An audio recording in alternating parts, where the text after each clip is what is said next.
My name is Ning Ray. I am the program co-chair of the NAEP study SIG.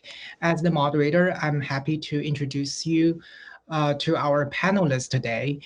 First of all, we have Judy Tan. She is a senior study director at WestApp. She will be presenting results from a study that compares state-level findings in achievement gap by SES using the National Assessment of Educational Progress data. Judy will also discuss SES-related items from the NAEP student questionnaires data and how student-level neighborhood SES resources can provide additional perspectives on the SES measure. Second, we have Marcus Brewer, principal researcher, and Yifan Bai, researcher from American Institutes for Research, who will present their studies that analyze changes in achievement gaps between low and high SES students over time and cross-national trends in the inequality of education outcomes using data from trends in international mathematics and science study, also known as a TIMSS study. Our discussant today will be Bill Ward. He is a senior research scientist at the National Center for Education Statistics. Bill was part of the Alternative Socioeconomic Measures Working Group that was tasked with identifying alternative measures of SES that meet the needs of the education community. And finally, we will have a Q&A. So with that, let's start with Judy. Here we go. So Ning mentioned that I'll be talking about student SES related items as in the NAEP data, and also a brief discussion on the neighborhood resources and how to link them to the NAEP data. So I'm going to begin with a brief introduction about what NAEP is, and then we'll look at some of the SES related items that are currently in the NAEP questionnaire data, and then look at changes in these items over the years. And I'll also provide some correlation and R-squared statistics. And then we're going to switch gear a little bit and talk about information related to neighborhood resources and how they can be linked to the NAEP data, and also a new NCS EDGE program that have data available to link to the NAEP data as well. And I'm also going to talk about some of the next steps that we have related to the SES related research. So for NAEP, NAEP stands for the National Assessment of Educational Progress. It's a congressionally mandated program that's administered by the National Center for Education Statistics since 1969. NAEP measures what students know and can do in various subjects across the nation, state, and some urban districts for grades 4A and 12. It is also known as the nation's report card. So along with the assessment data, school, teacher, and student contextual questionnaire data are also available. And the NAEP data is available in two formats: public use, which is available in the NAEP Data Explorer.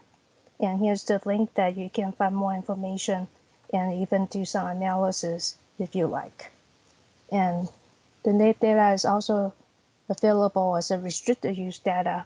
And these are data in raw format with respondent level data and weight. However, restricted use data license is required from NCS. So let's look at some of the items, some of the SES related items that are current in the NAEP questionnaire data. So we do have the student eligibility for the National School Lunch Program, and these are the school record, from the school record, not collected directly from the student. And what's collected directly from the students are the student questionnaire. And we ask students about numbers of books at home. And there's also a list of questions related to home resources, They are technology related, such as computer or internet, and then non-technology related, such as asking students whether they have their own bedroom. And we also have household composition. This question asks students, who do they live at home? So do they live at home with their father, mother, male or female guardian? And there's also two more questions related to parental employment status and parental education attainment. However, these two variables they are not included at grade 4. So let's look at how the SES related items that change over time in the student questionnaire. So in this table, as you can see, since 2009, some of the items have changed to what we have in 2019. So for example, print materials such as encyclopedia, magazines, and newspaper that are in 2009, they are not in 2019 student questionnaire data. However, there's more technology-related items being added, as you can see, the tablet and smartphone.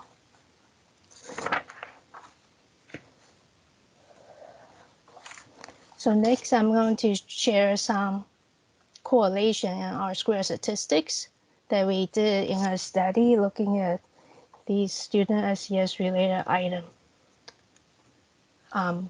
compared to the NAEP scores.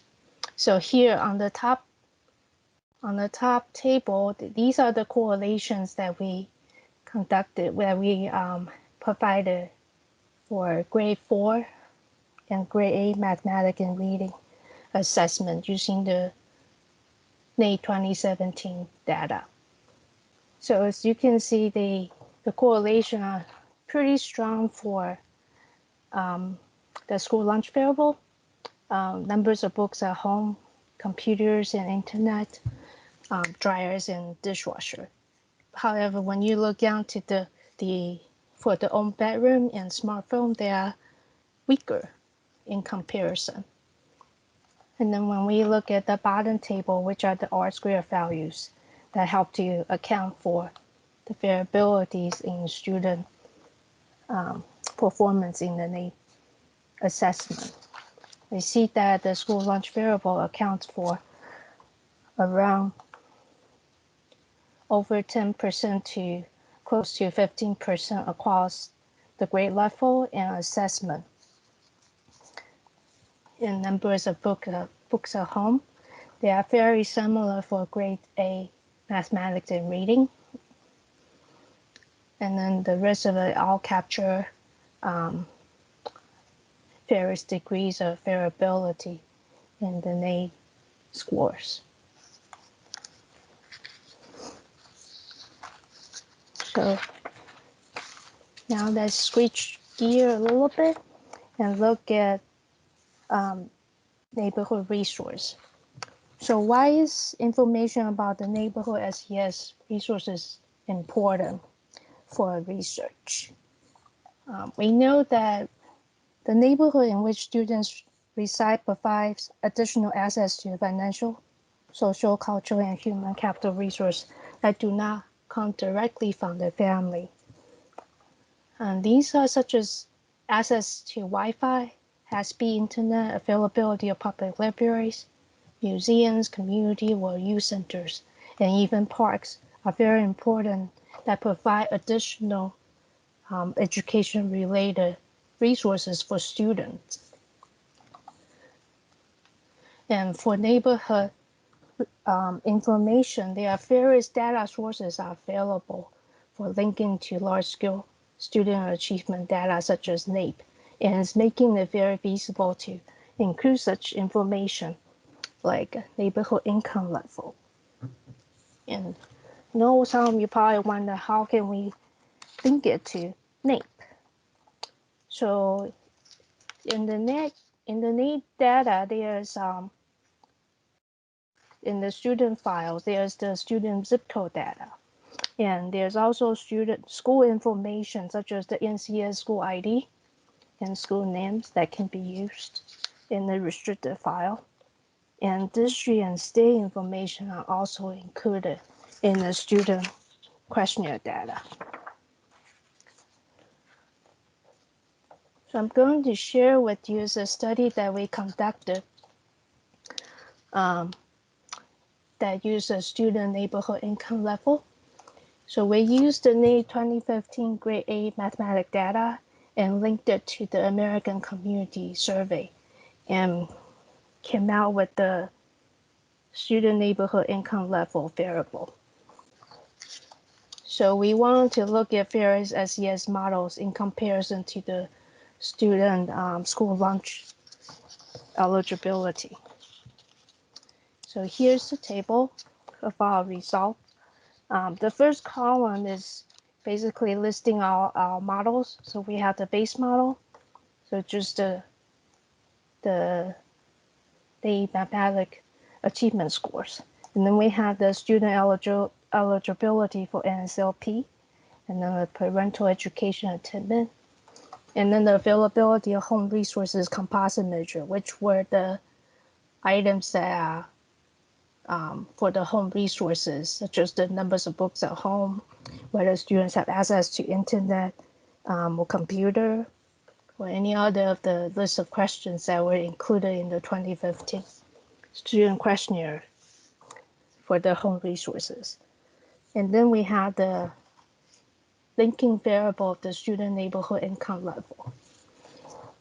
As you can see, the correlation for these variables are strongly correlated with the NAEP mathematics scores. And when we look at the R squares, they account for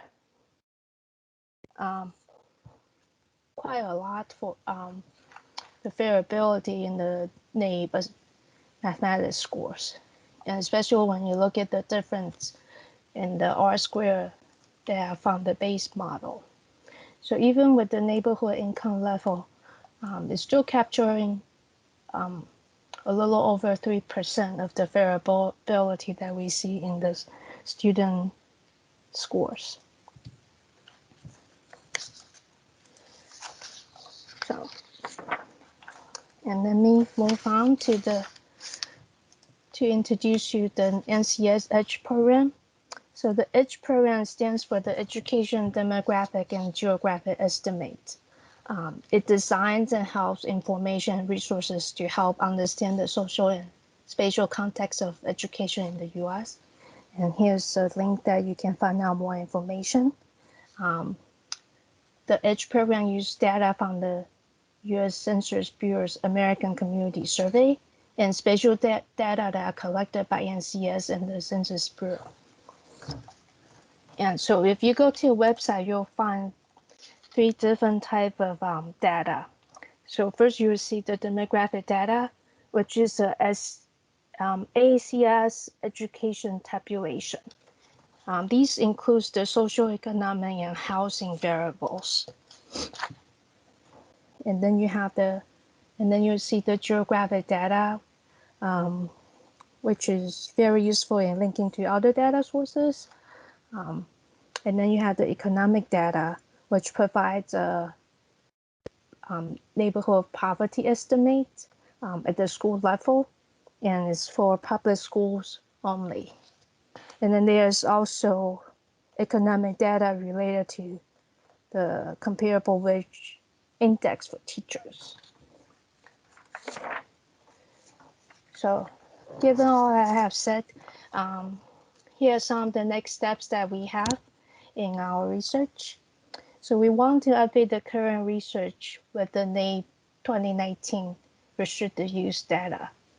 And we also want to include data from the NCS EDGE program, especially the neighborhood poverty estimate, just to see that how it relates to other SES related items that are occurring in the NAEP student questionnaire data.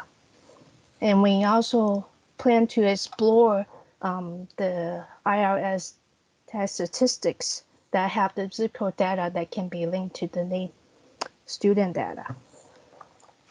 And we also have been considering various information from the U.S. Bureau of Labor Statistics, such as Consumer Price Index and employment, unemployment information. So these may add additional insights for us when we look at neighborhood resources. So that's all I have for my presentation. If you have any question or would like more information, please feel free to contact me. Thanks, Judy. Next, we have Marcus Brewer and Ethan Bai from American Institutes for Research. Hi, good morning, everyone.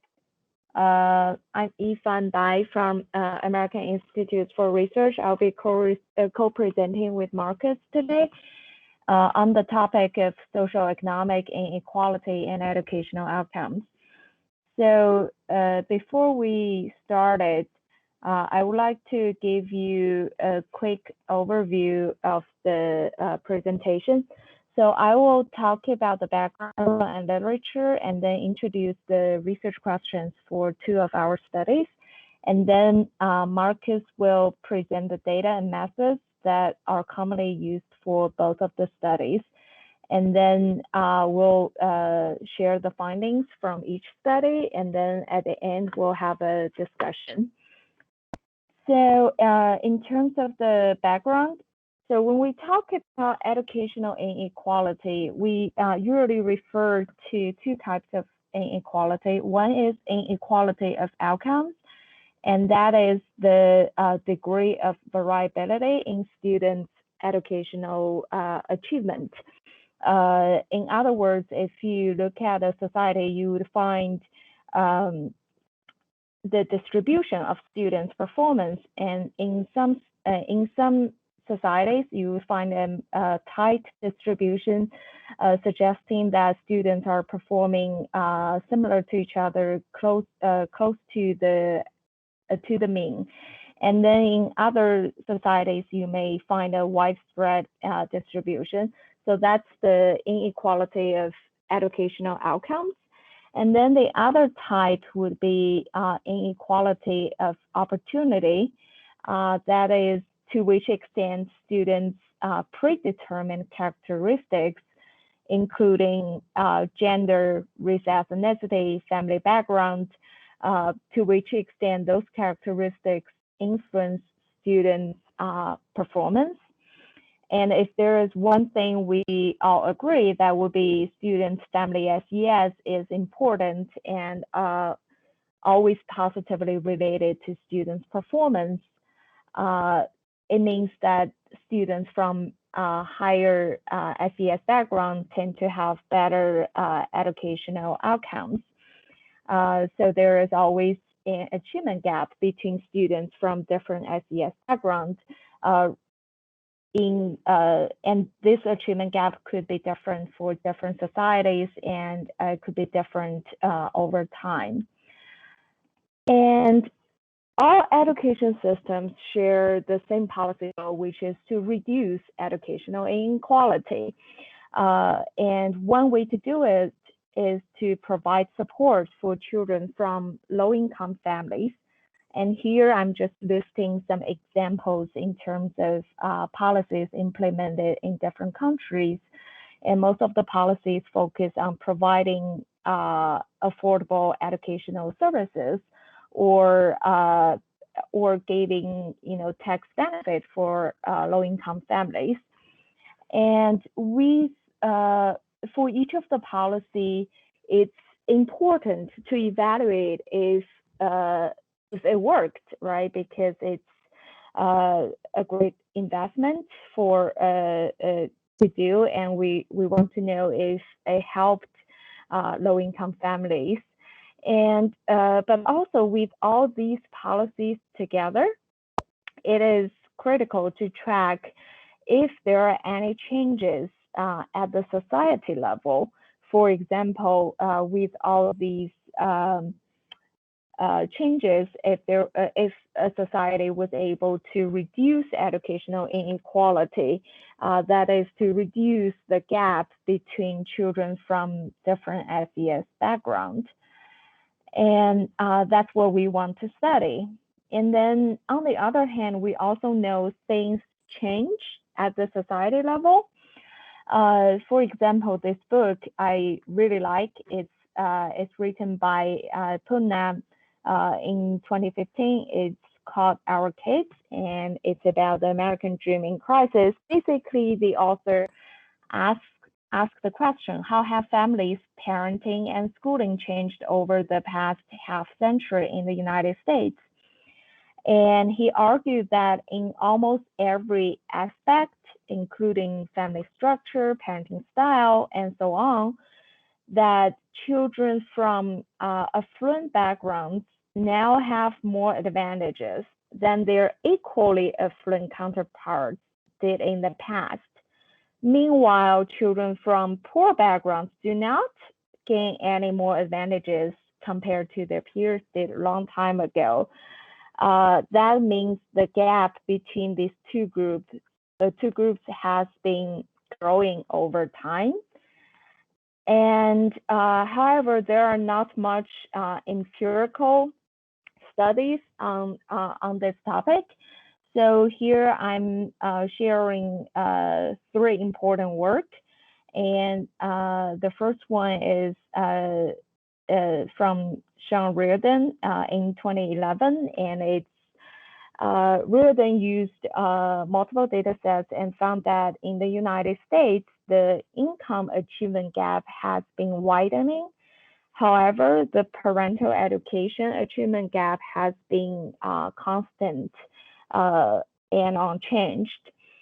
And then there is not much research after that, and this study has been widely cited by the social media. And then recently, Timlovsky, she studied the changes in the SES achievement gap across countries in the globe. And she found that for the United States, there is a slightly increased parental education achievement gap, which is different from what Reardon found earlier. And then recently, Hanashek and his colleagues have been working on this long-run trend in the US SES achievement gap using multiple data sets. And then he found that at the national level, the SES achievement gap has been unchanged. So with all this together, I'm saying that there is no conclusion about whether or not the SES achievement gap in the United States has been changing over time. And then here comes the 2 studies that we want to share with you today. And the first study is done by me and my colleagues, Marcus and Frank. We used TIMSS data to look at the trends in SES achievement gap over time. And then after that, the second study is an ongoing project that we look at US national and state trends in educational inequality using NAEP data. So for both studies, to be specific, we ask these 2 research questions. The first is, how has the SES achievement gap changed over time in different educational systems and states in the United States? And then the second question would be, to what extent have education systems or states in the US case managed to improve the academic performance of disadvantaged students over time? And then next, I will turn to Marcus to share the data and methods section. Yeah, so Yifan already introduced 2 studies, so let's just start right into the TIMSS study. So here we use the TIMSS public use data files from 1995 through 2015, so 20 years of trend data. And we looked at grade 8 math and science, although we'll be looking here mostly at mathematics results. And so in order to study this, we have to have countries that participated both in 1995, in 2015, and at least one other administration in between. And we have to have comparable trend data for all the countries for that time period. And that resulted in 13 education systems that could be studied. I won't read them all here, you can see them, but among them is the United States. So, and for other study on using NAEP data, we looked at grade 8 mathematics, and we had trend data available from 2003 to 2017. And the analytic sample consisted of students enrolled in public schools in 49 states and DC. So let's look at the methods. We had to construct first a comparable SES index for all cycles of data, and that's true for TIMSS as well as for NAEP. Let's look at TIMSS. So we had the challenge that although TIMSS has a kind of SES index called Home Educational Resource Index, there were different methods used to construct it, and there were different components making up that index over time. So, and there was also some time where it wasn't even available. So we had to basically reconstruct that index for a 20-year period from components that were comparable over time. Some of the home possessions, as already Judy indicated, have changed over time, not only in NAEP, also in TIMSS, and only few remained really the same or largely comparable over that period. And these are these two, computer and study desk, and we use that in our SES index. So we constructed this SES index that's comprised of three components: highest level of parental education, home possessions, and number of books at home, and scored each of them according to their expression on SCS and added up the index values, giving us an index that ranged from 0 to 10. And this SES index, the good thing is that while it's different from the currently IRT-based HER scale that TIM uses, it was still highly correlated to it. And the index, you can see here the distribution of the index by the blue bars, as well as its association with the TIMSS mathematics course. And you can see that for each additional SES index points on the x-axis, there's a corresponding higher average mathematics achievement scores. You can see this is almost a monotonically rising function in its association between the SES index and TIMSS math outcomes. Now let's look for the index construction for NAEP, which is similar. We also have number of books at home in our index as one of the components. We also have highest parental education. But you know, in international studies, you have to make a lot of compromises. What works for all the countries. If you look at just one country, you can use the strongest SES variables that may not be available for all the countries. So in our studies, we use two variables, additional variables that are related to the students' eligibility for the national school lunch program. And I know there has been a lot of concern in recent years about the continued utility and validity of the National School Lunch Program in light of the introduction of the community eligibility provision. We had a whole symposium on that on AERA in 2019.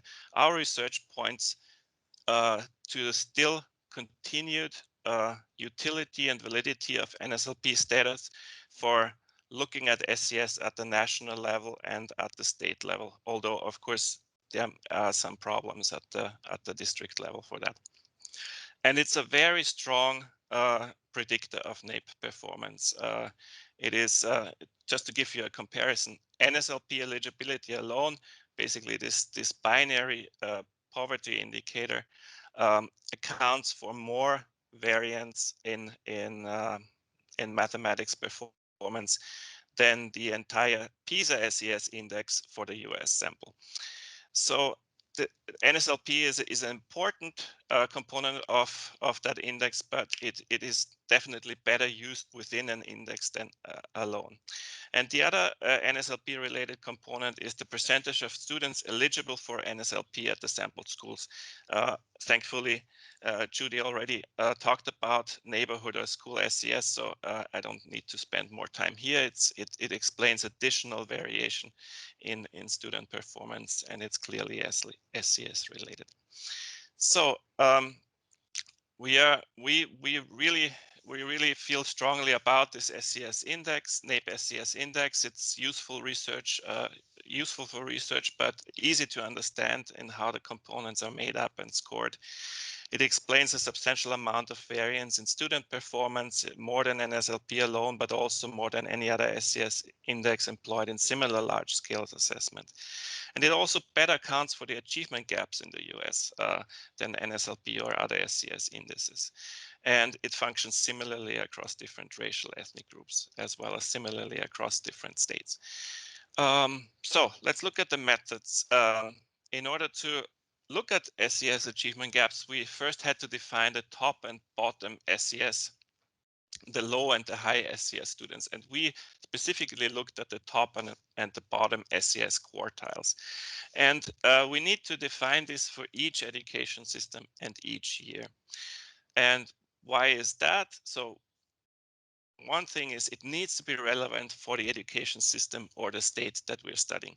SES distribution differs in states as well as in countries. So having one common cutoff that defines low SES or high SES would not be relevant in very high SES states or countries or low SES states and countries. So we define the top quartiles in each education systems, and importantly in each year as well, because SES changes slightly over time.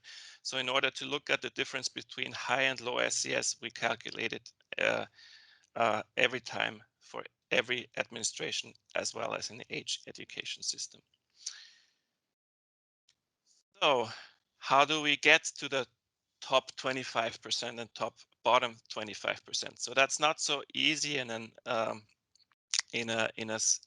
simple scored index that as we are proposing, but it is still fairly straightforward. So let's look, for example, at the bottom SES,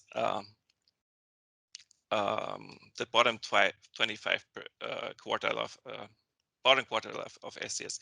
Let's say for country X, we have 7% in the that comprise the first SES index point, and 8% and 8%. So we have in total only 23%. What do we do with to get to a quartile? And the problem is the next index point already represents another 10% of students. So what we do is we take the first three, which represents 23% of low SES students, and take a random subsample of 2% of the next adjacent SES index level and add it to these and in this way we always, in each administration and in each country, we can define the bottom, exactly bottom 25 and top 25% of SES students. Now, missing data imputation is a big part of this, and we used similarly to looking at the top and bottom SES groups, we also imputed the missing values by education system and year, and we used MICE, multiple imputation chain equations. And I don't think I'm exaggerating, but the analysis for this at least in NAEP run over several weeks, and we use these imputed data sets to generate to do the further analysis. So we use both the possible values and the imputed data sets for our analysis. And then we calculate the SES achievement gaps between low and high SES groups thus defined, and see if the achievement gaps were statistically significant over the time period studied. And since achievement gaps can change in different ways, we also look at the we also look at the corresponding percentage of students from low SES backgrounds that achieve at different performance levels. As you can see, achievement gaps can close in not ideal ways. For example, when both high SES and low SES students perform in declines, but the high SES students group declines more than while you close the achievement gap, it's not really to anybody's advantage. So we have to look at low SES students' achievement over time as well. Now I'll go quickly through the study findings here. Again, we're looking at mathematics. Most education system in TIMSS in these 20 years that we studied haven't seen any changes, and that's true for the United States, any significant changes. I just want to highlight here to the right-hand side that the more bolded dotted line is the United States. From a fairly high level in terms of SES gap differences, there was a slight decline, but it was not significant over the 20-year period. But I do want to highlight that's the only time I'll talk about the science results. The US was actually the only country among the 13 education systems studied that was able to significantly reduce the SES achievement gap in science over that 20-year period. Now, there are some countries that saw their SES achievement gaps increase, and among them are Hungary, Iran, and Singapore. For Iran and Singapore, they started out at a very low level of SES achievement gaps and saw that increase over time, whereas Hungary always had a high SES achievement gap, and that increased even further over time. And only 2 countries saw their SES achievement gaps decrease in mathematics. That's Norway and Slovenia. And a couple of countries didn't see achievement gaps, significant change in achievement gaps. We talked about that. So now looking at the students, sorry to go back and forth, we're looking at, as we said, we also need to look at the academic performance of disadvantaged students, how they have improved. And we're looking here if the low SES students, the percentage of low SES students achieving at or above the intermediate benchmark in TIMSS over time. And several countries for that this was true, among them the United States. There are also some countries where this was not true, and among them was Hungary, for example, which we mentioned before as well. And several countries have not seen significant changes. So I'll not go too much over these individual charts, but you can find, if you're interested, you can find them in the book. So here we see a big gap that gets larger over time, while the percentage of SES, low SES students achieving at or above the intermediate benchmark goes down over time. We see Singapore, a country that performs very highly, and the low SES students performing to a very high degree at or above the TIMSS intermediate benchmarks, but seeing a widening of the achievement gap due to SES. And Russia is a country that has a fairly small achievement gap, with low SES students performing better over time. I want to just finish out by this question, which some of you might have. Are there any common factors associated with SES achievement gap trends in the studied countries? And we really didn't set out to do this, but we wanted to look at some patterns to incentivize other research. But it's difficult because we only have 13 countries, so our unit of analysis is a country, so we have only 13 data points. One of the things that we do look at was that the percentage of GDP spent in education, and we looked at the change in the percent of GDP spent in education between 2003 and 2015, so not over the whole period because we didn't have a good data for the entire time period, and looked and contrasted that with the change in the SES achievement gap over that same time period. What we do see is that the countries that experienced a drop in the percentage of GDP spent on education also were among the countries that had the largest increases in the SES achievement gaps, while on the other end of the scale, countries that saw an increase in the increase in the percentage of GDP spent on education also saw the larger achievement gap drops over that period of time. In the middle, the trend is not that clear. So as a summary, I think it's a common policy goal to close the SES achievement gap over time and to improve socioeconomically advantaged students' performance. Unfortunately, over the 20 years of TIMSS, only few education systems were able to achieve this. And however, a promising trend to highlight is that there's half of the education systems saw their low SES students' performance increase over that time period. And I'll turn over to Yifan now. Thank you, Marcus.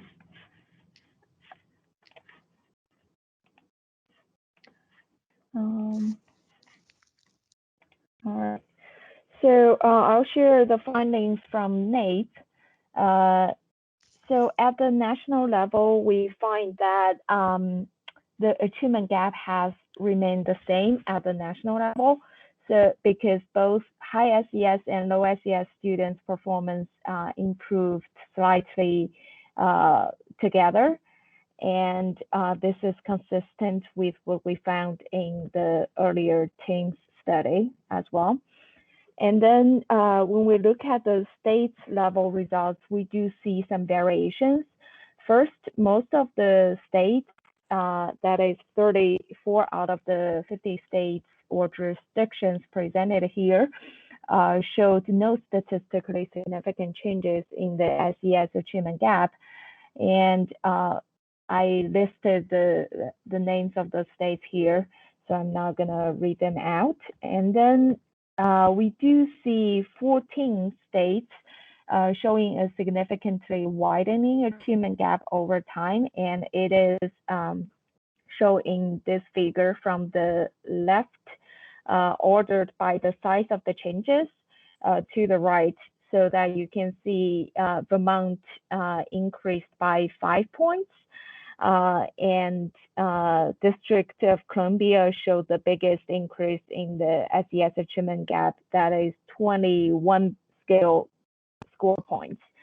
And then we only find 2 states showing a decreasing achievement gap during the same time period, and that is New Mexico with 11 points of reduction and Tennessee with 8 points of reduction. So with these 2 indicators, when we put the 2 findings together, we can group the states into different groups. And you can see here that in the bottom right zone, which is in green color, and that is the group, the most promising group with decreasing achievement gap and improvement of low SES students' performance.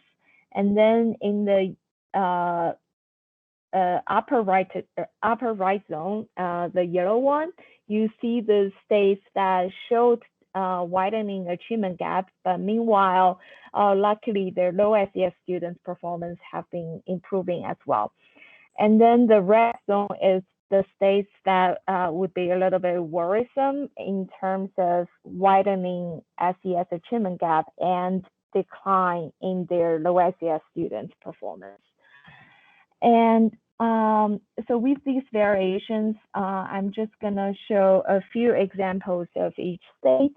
So here we see New Jersey showing unchanged SES achievement gap. So on the left, you see that the dashed line is the national average score over time for New Jersey. So you can see that for both high SES and low SES groups, they improved their performance slightly at a similar rate. That's why they don't, the achievement gap has remained the same as well. And then on the right side, you see Washington, D.C. Before 2009, both the high SES and low SES students performed lower than the national average. But after 2009, they all, they kept improving their performance. And but we also noticed that the improvement of high SES students' performance is at a faster rate than the low SES students' performance. And that's why we see a widening SES achievement gap in the district. And then the last two are the only two states showing decreasing SES achievement gap. And we can see in New Mexico, both groups have slightly improved their performance over time. And the gap started big at the beginning, and then it got reduced a little bit. And then for Tennessee, the low SES students improved their performance at a slightly faster rate. And that's why we see a decreasing SES achievement gap here. So to summarize the findings from the NAEP study, we found at the national level, the SES achievement gap remained the same between 2003 and 2017. And this is consistent with some of the previous literature. And among all 50 states, we saw that for most of the states, the gap has been the same over time, and 14 increased and 2 decreased. Also, at the national level, more low SES students achieved at the NAEP basic and NAEP proficient levels over time. And this is true for the states as well. The majority of states have witnessed increases in the percentages low SES students achieving at or above the NAEP basic or proficient level.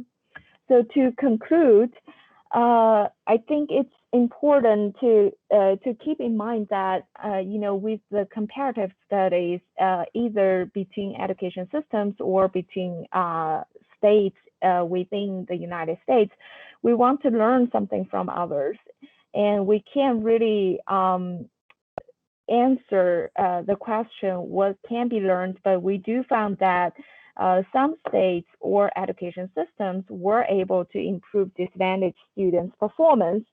And the next question would be, what did they do right, and what we can learn from them. And also in terms of the future steps in research, we think it's important to examine why education systems or states show different trends. One way would be looking at the changes in contextual factors such as overall income inequality or changes in educational expenditures. And the other way would be looking at the differences in education-related features, such as the way to spend funding and teacher workforce, as well as learning standards and curricula across different education systems and states. So that's all we have for today, and thanks for attending this webinar. Please let us know if you have any questions and comments. Thank you.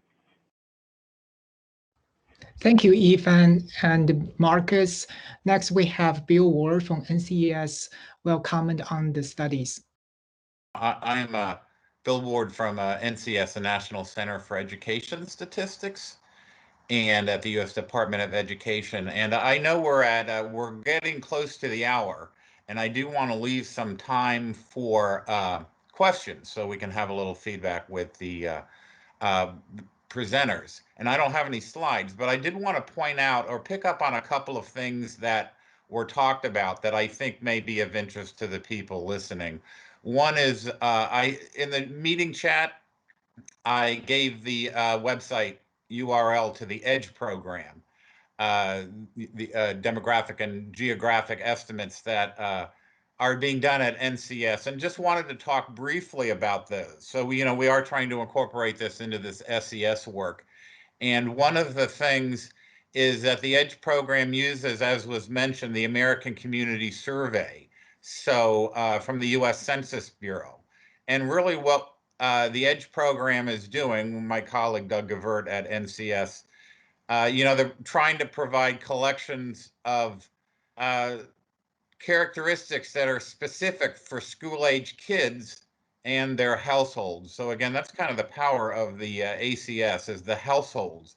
And also, if you go to the EDGE program, there's data there that's not available through regular census products. So it is interesting data they have there. And I just want to tie it into SES work. And one of the offshoots of the EDGE program is this school neighborhood poverty estimates. And I'm going to share a link here in the chat. So I shared a link to the poverty estimates. And let me just also share what they are. And really, Doug can speak more to this, but really we use the school location as a point on a map to create estimates, or Doug has, for school neighborhoods. So it's a poverty estimate. So you should look at that. Some of the things that the researchers are doing, they've combined these poverty estimates with school lunch data, as was mentioned. And also, Judy mentioned they hope to incorporate federal and tax data to include model performance. So I just wanted people to be aware of this EDGE data. And, and I would say if that would be a presentation in and of itself. And, we're more than happy to come back and present on that at another time to this NAEP SIG, if you all would like that. The other thing I wanted to just mention is some of the other work that NAEP is doing is looking at family structure. These are the student questionnaire items for 4th, 8th, and 12th graders, asking students who they live with, who their caregivers are, the education and employment of caregivers. It's tough for some of these 8th and 12th graders, let alone 4th graders. How far in school did your mother go? Does your mother work? Trying to refine questions like that. Do any of the following people live in your home? And, I would make just the, observation that even the question, do any of these people live in your home? The word home can be problematic, and that is being researched now through Cognitive Lab. So that's a kind of another piece of research that NAEP is doing. So I wanted to just throw those two things out there, and I will turn it back over to Ning for questions. I know we don't have a lot of time, but just want at least maybe we can have a couple of questions for the presenters. Okay, so I have general questions for the presenters. I know that there some study has found that there are associations of school SES resources with the student achievement. For example, a 2010 meta-analysis found 1 standard deviation increase in school SES increased the student achievement by about 1/3 standard deviation. Have you all look at how the school level SES can contribute to the student achievement? This is Marcus. I don't have the I don't have the figures here, but yes, we definitely looked at school SES's associate NSLP school NSLP percentages association with performance, both standalone or in conjunction with other SES components. And this SES component definitely explains additional variation of student performance in addition to the variables that are already in that component. So in addition to individual NSLP student status, in addition to parental education and books at home. So it's an important SES component. Yeah, thank you, Marcus. For this, Judy, so for me, we do have a paper that have been accepted to the AERA this upcoming conference, we will be looking at school level SES in that research. So. Thank you. Also, thank you, Karina, for offering to address the question and your email for folks who are interested on the question. So we're on time. So I'd like to thank everyone who participated in the webinar this morning. Thank our presenters and also the discussant and all the participants who are tuning. I know some of you guys are on the West Coast, so thank you for joining our webinar at such an early hour. If you have any questions for the presenters or for the NAEP SIG, please feel free to reach out to us. I just list our website link here, and so and feel free to reach out to us through LinkedIn or Facebook. And I wish all of you a good rest of the day.